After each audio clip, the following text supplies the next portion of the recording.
Por favor, le pediríamos que se acercara al micrófono. Gracias. Aconsejado por no sé quién. Javier me dijo que lo que te pedimos es una comunicación sobre tu experiencia de dar los ejercicios espirituales en clave de los pueblos mayas. Los retos, los hallazgos, las cuestiones abiertas, etcétera, de la inculturación con su cosmología y con su espiritualidad. Sí. Cuando hablo de mi experiencia personal en relación a estos pueblos, siempre digo que cuando fui destinado a estos pueblos mayas, el provincial me dijo, vas a ir a un lugar donde se habla una lengua casi muerta. Así fue la expresión del provincial. Y tal vez no sabía que 4 millones de habitantes en Guatemala hablaban lenguas mayas en ese tiempo, ahora son mucho más. Entonces, cuando fui a estos pueblos, tuve que renunciar a mi cultura para asumir la cultura de estos pueblos. Renuncié a mi lengua y aprendí la de ellos. Renuncié a mi familia y a mi pueblo para hacerme de su familia y de su pueblo. Y yo siempre advierto que no, para que no se escandalicen, que también tuve que renunciar a Dios para encontrarlo entre ellos, en su espiritualidad, en su vida, en su casa, en su cultura, en su lengua, en su fe, en sus ritos, en su calendario. Pero hablar en 30 minutos lo que ha sido este camino espiritual es un acto intrépido de mi parte. Y así que antes de compartirles esta experiencia, pido permiso al Espíritu de Mamá Papá Dios, que está en el corazón del cielo, el corazón de la tierra de estos mis hermanos y hermanas, que tanto me han enseñado de ella, Él, para que sea fiel a lo que ellos me han enseñado de Dios. Y solo quiero presentar una pequeña parte de lo que ha sido para mí la experiencia de acompañar ejercicios espirituales a estos pueblos. Y aunque diré algo de las siguientes semanas de los ejercicios, lo haré poniendo el énfasis en el principio y fundamento que nos propone nuestro Padre Ignacio al comenzar este itinerario espiritual. El hombre es criado para alabar, hacer reverencia y servir a Dios nuestro Señor y mediante esto salvar su ánima. Así comienza diciéndonos Ignacio, dice en el comienzo de los ejercicios espirituales. Y lo traduzco al idioma quiché solo por cuestión simbólica para mí. Pausheal ulok uinakidem ruinak stikik rech unimak irisashik umayik irisashik rilokalakas lemal ekushik rachak upatan rekajau reskumayin na chuwashkij chuwashtzak. Para San Ignacio, el principio y fundamento que coloca en el inicio de los ejercicios espirituales es como una carta de navegante para orientar la nave de su vida hacia Dios y hacia mayor servicio de la creación. Ignacio titula los ejercicios para vencer a sí mismo, ordenar la vida tan removida, tan convulsionada como la que ahora nos toca vivir. La clave de esta ordenación la pone en lo más profundo del ser humano, en el afecto, en el deseo, en la autenticidad de la libertad. Ignacio habla de reformar la vida y de reformar la persona. Para esto propone el principio y fundamento, que es, digo yo, una síntesis de elementos tan dispares como Dios, el hombre y la creación humana. Esta triangulación inseparable como la manera de autenticar la vida es todo el proceso. Es un conjunto de reglas de discernimiento que apuntan a autenticar la elección para que el hombre elija libremente, dice Ignacio.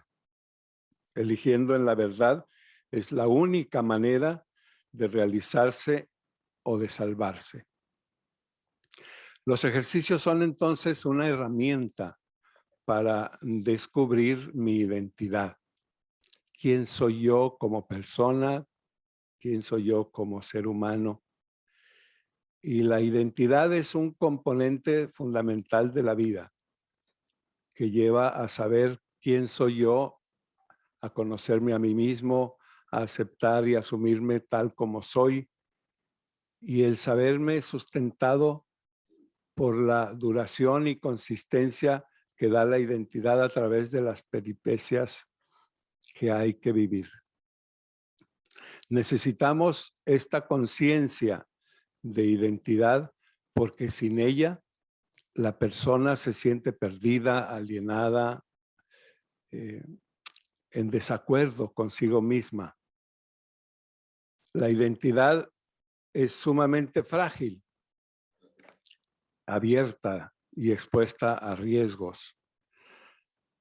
La identidad hay que irla conquistando permanentemente para evitar ser y sentirse descartado, como diría hoy Francisco. Hoy se habla mucho de la pérdida de identidad en el mundo moderno. La tecnificación y la globalización han hecho del ser humano, y especialmente de los pueblos originarios, que queden a la intemperie. Esa identidad consistirá en apropiarse del ser de Dios. La identidad que Ignacio quiere de nosotros es identificarnos y apropiarnos del ser de Dios. Y esa apropiación existencial es la que San Ignacio nos hace ver desde dónde nos viene. El hombre viene de Dios y está relacionado con Él. Y esto, los pueblos indígenas tienen una fuente inagotable para vivir de Él, porque los indígenas no hablan de Dios, sino que hablan con Dios. Y es ese diálogo constante en el que nosotros podemos descubrir el rostro de un Dios como nos lo presenta Ignacio. Encontrar a Dios en todas las cosas y a todas las cosas en Dios. Rahner dice que la tarea fundamental de los jesuitas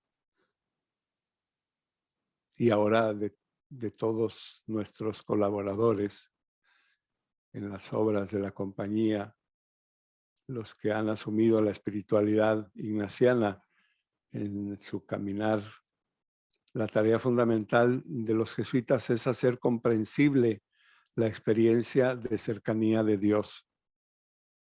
Y para mí ha sido una experiencia a la inversa. Más bien estos pueblos indígenas de Guatemala son quienes me han hecho comprensible la experiencia de sentir la cercanía de Dios.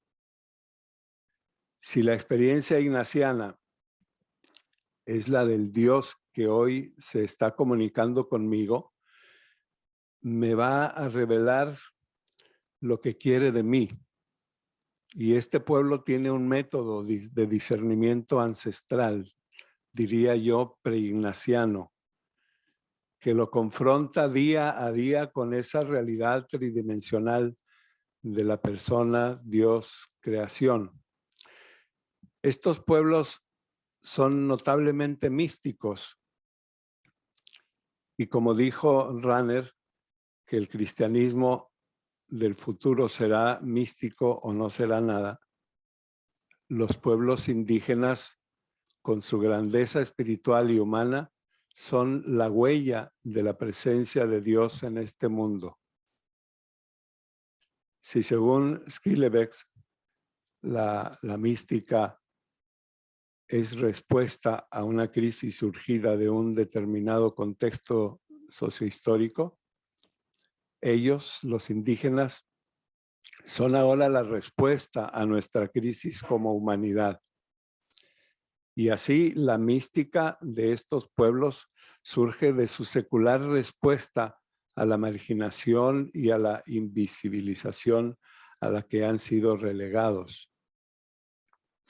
El déficit que tiene la compañía, según el padre Arrupe, es la pérdida de la teología de la creación. Hemos perdido nuestro ombligo con la creación.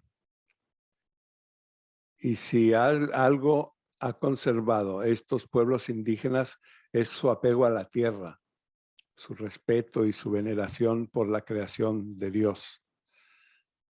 También el planeta Tierra necesita curación y todos debemos contribuir con esa curación. Es el corazón humano el que antes que nada necesita curación. Solo el cambio interior podrá el ser humano curarse y curar el planeta y a las demás, como también nos lo plantea Francisco en la Laudato Si y en Querida Amazonía. También Zubiri y con él Yacuría decían que hay que hacerse cargo de la realidad de las cosas y cargar con la realidad teniendo en cuenta su carácter ético y cristiano y encargarse de esta para asumirla hasta las últimas consecuencias. ¿Y quiénes más, si no, digo yo, los pueblos indígenas se han hecho cargo de la creación hasta las consecuencias del martirio? La espiritualidad de los pueblos indígenas está vinculada a la creación, al ser humano, como parte de ella. Y tiene que ubicarse en las entrañas de esa creación para salvarse y para salvar a la persona plena, cabal, completa, como dicen ellos. Todo lo que existe es parte de él. Todas las cosas están en relación conmigo. Por eso la creación es sagrada. Fuimos creados como imagen de Dios y para alabarlo. Y cito el texto sagrado del pueblo quiché, el Popol Vuh, donde cuenta la raíz, la manera para decir ellos lo más antiguo. Digan nuestros nombres, alábenos a nosotros, su madre creadora, a nosotros, su padre creador, dice Dios en el relato del libro sagrado del Popol Vuh. Y cuando algo no viene de Dios, se cae. Por eso Ignacio tuvo aquí, en Manresa, esa prueba tremenda del que lo llevó casi a intentar suicidarse, hasta que se sintió recreado según la imagen de Dios, según la imagen que Dios tenía de él. Por eso hay que hacerse indiferentes, porque es en la libertad del deseo donde logra uno contactarse con la verdadera imagen de Dios y de lo que Dios quiere para mí. Para no encerrarnos en ninguna clase social, para sentirnos solidarios y libres. Y así Ignacio nos libera de todas las posibles ataduras de nacionalidad, de clase, de orientación o las ataduras sociales. Nos ubica en el contexto de toda la creación. El primer punto es el ver a las personas, a otras y a las otras, y el primero, las de la faz de la tierra, en tantas diversidad, así en trajes como en actitudes, unos blancos, otros negros, unos en paz, otros en guerra, unos llorando, otros riendo, unos sanos y otros enfermos, unos naciendo y otros muriendo.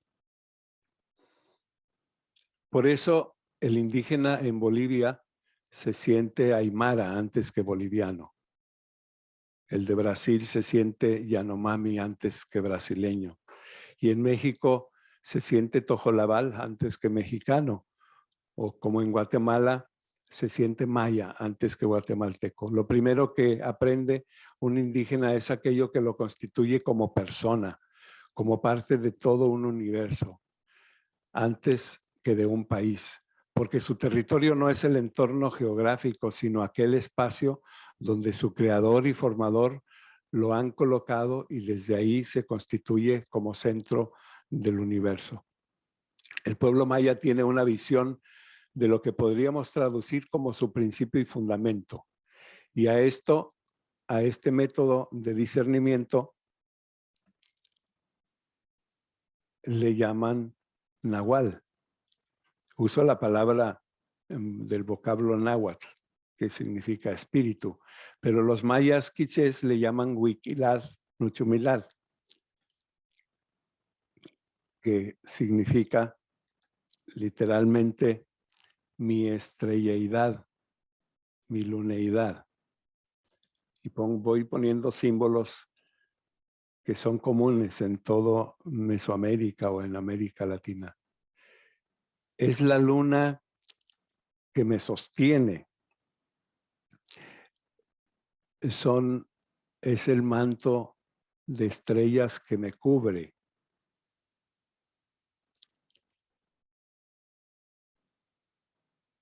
Está basado en la cuenta del calendario lunar, en los 9 ciclos lunares menstruales o meses en los que Dios me ha formado en el seno materno, como dice el Salmo. Tú creaste mis entrañas, me fuiste tejiendo en el seno de mi madre. Te doy gracias porque fui formado de la manera tan admirable. Este calendario es el sistema más perfecto de cuenta del tiempo que compartieron los pueblos mesoamericanos. Es el sistema que señala los ciclos más importantes de la actividad del pueblo maya y que refleja su visión del mundo.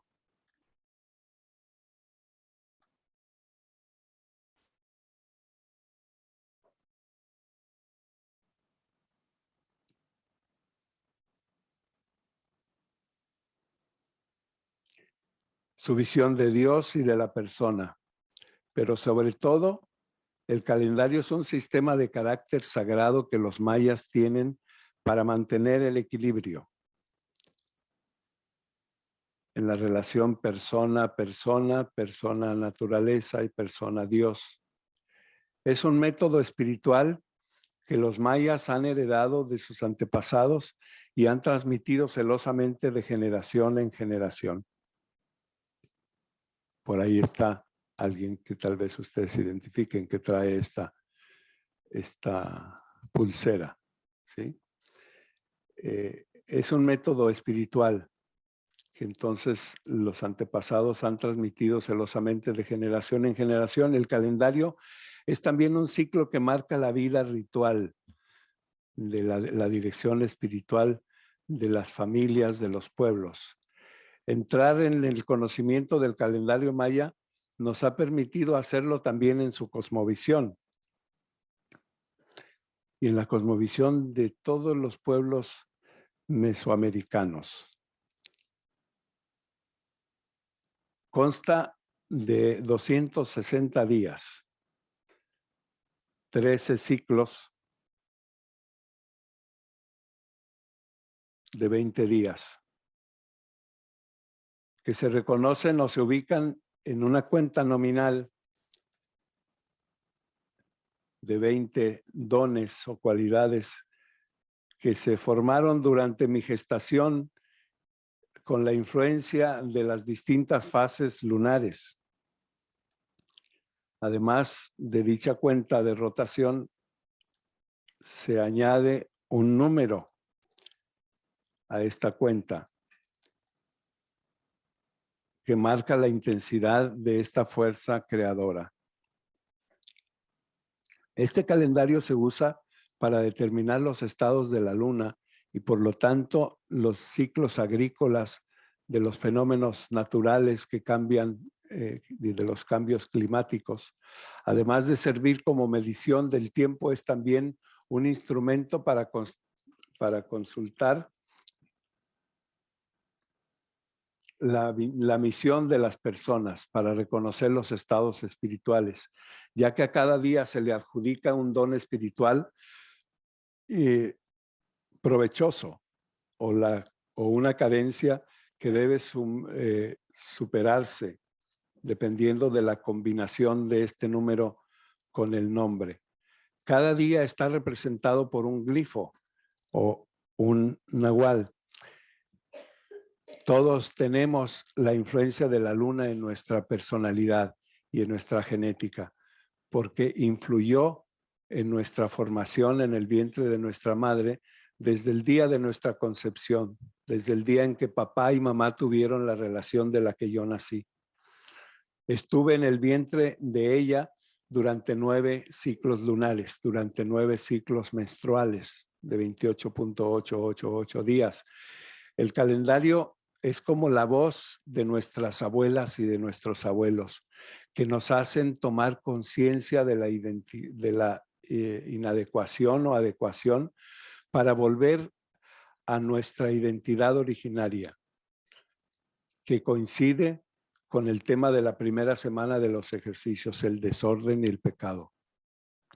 Y aquí podemos comenzar a hablar de la mistología, de la mistagonía, de la espiritualidad de los pueblos mayas. Si es una estructura pedagógico-religiosa que consiste en una iniciación al misterio. Para los mayas es adentrarse a lo indescriptible o a lo prohibido, entre comillas, de Dios, al pecado ante Dios. Hay 3 pasos y con esto termino. La primera voz de mi nahual es siempre un imperativo. El nahual me manda, como nos hablan las abuelas y los abuelos. Despertá, levantate, cambiá, trabajá, madurá, reconciliate, caminá. Es el modo como nos hablan. Es un mandato, una orden con el rigor con el que nos hablan los abuelos y las abuelas. Pero no solo me manda, sino que también me da su gracia, su don, su apoyo para realizar lo que me ordena.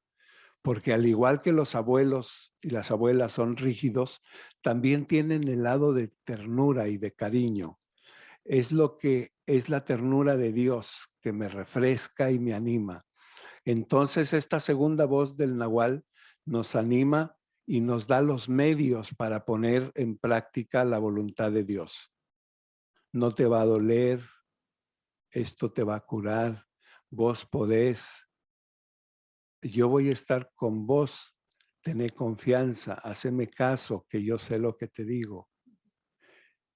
Pero el tercer aspecto, y con esto sí termino, de este proceso, es mi comprensión, mi compromiso, es lo que yo debo hacer por Cristo, en términos de Ignacio. Implica una ruptura de la vida anterior, implica un compromiso. Entonces, aquí viene lo que yo voy a dar. Todo lo que tengo y poseo, vos me lo diste, a vos, Señor, lo torno. Todo es vuestro, disponé de él a toda tu voluntad. El nahual me lleva a un compromiso personal de cambio. Es una búsqueda del hacer persona, de hacerme persona cabal, de hacerme persona completa, íntegra. Me devuelve a los mitos de origen y a los ritos iniciáticos que desembocan en un nuevo nacimiento. Caminaré, pediré ayuda. Mi sabiduría debe ser escuchar. Venceré mis miedos. Voy a empezar hoy. Haré algo por la madre tierra, por el respeto a los demás, a los otros. Es mi compromiso, lo que yo debo poner de mi parte para volver al sueño originario de la creación. Gracias. Y ahí se queda lo demás en el papel que ustedes podrán leer. Gracias, Vito. Muchas gracias, de verdad.